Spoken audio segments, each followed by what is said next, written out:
Hey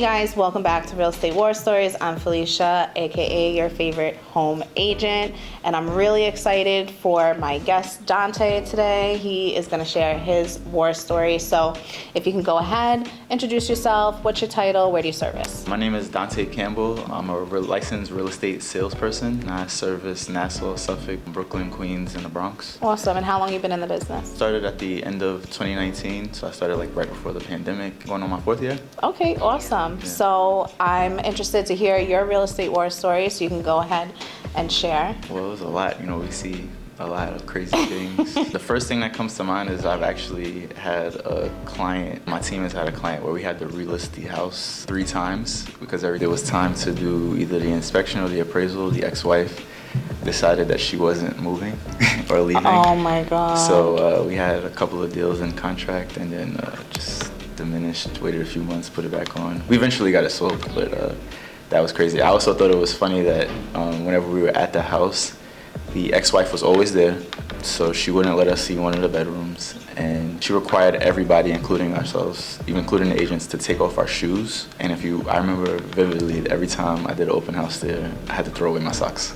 So it was like, what was the point of having us take off our shoes? You don't clean the floor. But yeah, she was a nightmare. I remember I did an open house with another agent. Wait, before you go on to the next one, what convinced her to finally leave and sell the house? I guess our client offered her more money than he initially was, because he had actually started he put the house up, and we'd help him get another house in Long Island, and he was supposed to sell it, and then we ended up, I guess he told her he'd give her more money, and she was okay with it. And word of advice, bring booties with you. Yes. And then you wouldn't have to take your socks off. We started to. Okay. But she was serious about the no socks rule. And I remember there was another agent that I had come to a showing, and he wanted to make a video, and she literally yelled at him. Because she's like, what are you doing taking pictures of my videos of my house? And I'm like, this is how we sell it.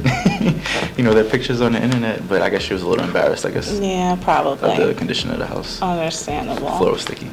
Okay. So very point taken. So you said you had another open house? Well, when we did the open house, when she yelled at the client. Oh, yelled at the other realtor about making a video. I had to tell him, I had to call her my client.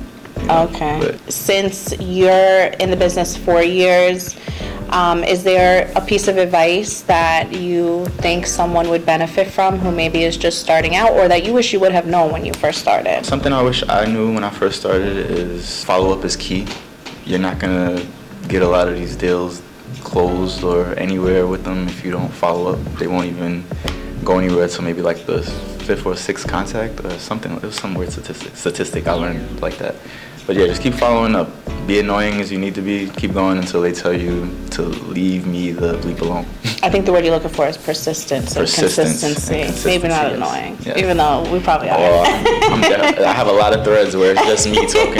And it's funny because I think I'm being annoying, but then eventually one day they'll go, oh yeah, I meant to call you back, or I've just been busy. And I'm like, oh yeah, thanks. So you still want to sell? You still looking to buy? But see, there's always controversy on that topic, because some people have 2 times they'll reach out, they'll move on to somebody who they feel will accept their time. Then there's other people who say follow up more. So I guess it's a good balance, because as you do start getting really busy in your business, it is very hard to keep following up with clients who are not maybe responding to you, and it's like, okay, well, I can give that time to somebody who actually needs it and wants my time and attention. So it's a good balance to have, but a good point. And I just like to be memorable. Even another story I have is, it was a client, I went and did a Zillow call that I picked up. I did a virtual tour for her and everything.